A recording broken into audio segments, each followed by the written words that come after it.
Yo, what is happening, ladies and gentlemen? Today, we got a special video. We got my very first Wizard 101 video, yes sir. In this video today, we're going to explore some of the possibilities with the Castle Magic mechanic. I'm a little late to the party, yeah. This system was added literal years ago, but I just really wanted to make a video or two on this, man. I've gone to several of the top rated houses and castle tours, man. I've noticed a theme, man. People just aren't using Castle Magic to its full potential. If anyone sees this video and unlocks some of that potential, even if it's years late, this video will have been a success. Let's jump into it. For this demonstration, I am using the Avalon Castle Plot Castle. I like it because it's just a wide open space, a sandbox, where you could test out different builds you'll implement into your actual houses later. After you playtest them and make sure everything's working properly, of course. For the first part of this, we're going to have to build the perimeter of the obstacle course, as you can see me doing here.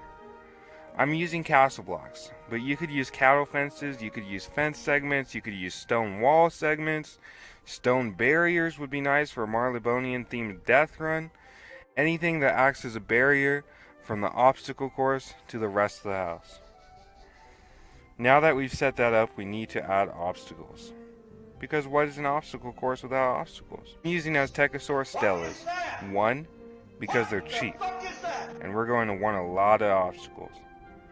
2, because it's Aztecan, which fits my obstacle course's Azteca theme perfectly. When you're picking your obstacles, try and find something that maybe takes up a third of the walkway, so your players have a way to get past it. And try to find something that fits the theme of the house. Well, as you can see, I've placed my very first obstacle. Okay. Castle Magic time. What we're trying to accomplish is this. Making the obstacles move back and forth, because just weaving around the obstacles doesn't make for a very challenging course. Magic timers have a few settings, but right now we're focused on the first two. The on timer and the off timer. Immediately upon being started, the on timer will begin counting down. Once the on timer is finished doing its thing, the off timer will begin counting down. This is an important distinction. They don't happen together, only one after the other. The off timer will begin counting down only upon the on timer being finished. Think of this timer as really two timers in one that happen in succession. On timer, then off timer. Timer starts on means as soon as someone enters the area, the timer begins automatically. When I say area, I just mean the outside/inside. If the timer is placed outside and someone enters the house, the timer will begin. If you place the timer inside the house and someone walks through the door into the house, then the timer will begin. But if no one is in the area where the timer is, the area being the inside or the outside, the timer will just remain inactive. If this setting is clicked off, another Castle Magic item will be required to start it. We want this setting clicked on, so that as soon as someone ports into your house, or enters your house, the obstacle course is immediately operational. Repeat means that as soon as the timer is started, either by someone entering the area, that is the inside or the outside, or another Castle Magic item starting it manually, the timer will keep resetting after the off timer is finished over and over and over and over again. Remember, the on timer is the first timer that starts, and the off timer is the second.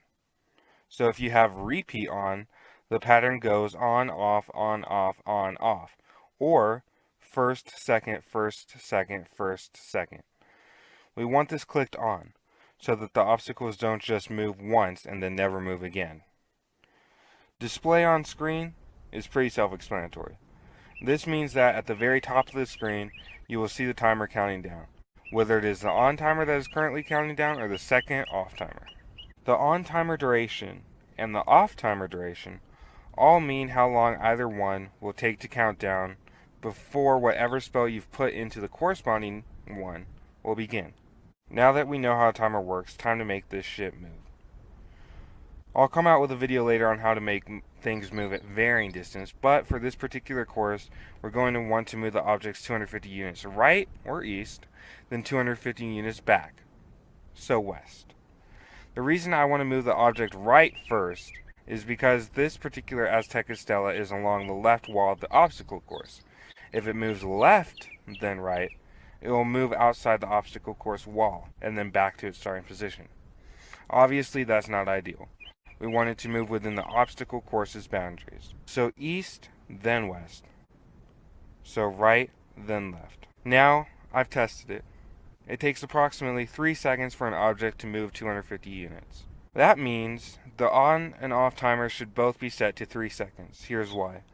First of all, repeat should be checked so that the obstacle keeps moving after its first cycle, the cycle being moving 250 units one way, then back the way it came. One thing you have to understand, if the object gets a signal from a timer, or whatever magic device, but a timer in this case, to move in an opposite direction it is currently moving during those 3 seconds, it'll glitch out.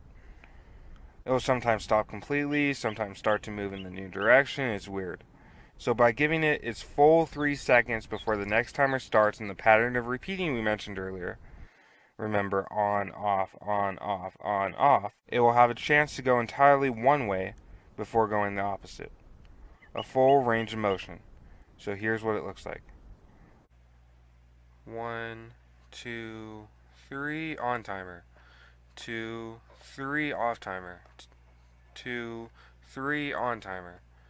2, 3 second off timer. 1, 2, 3, so on and so on for infinity, if repeat is on. So the settings. You want timer starts on checked, so that the obstacle course begins when someone enters the area, that is, inside/outside. You want repeat on, so that the obstacle course continues constantly and infinitely as long as someone is there.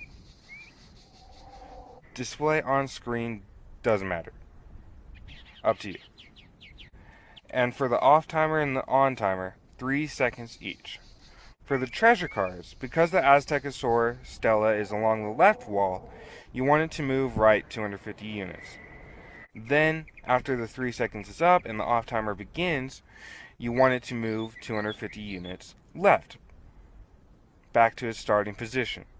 So for this particular situation, I put 250 units east for the on timer, the first timer, and 250 units west for the off timer, the second timer. There you have it. Beautiful. Just repeat the process a few times, and you have a full obstacle course.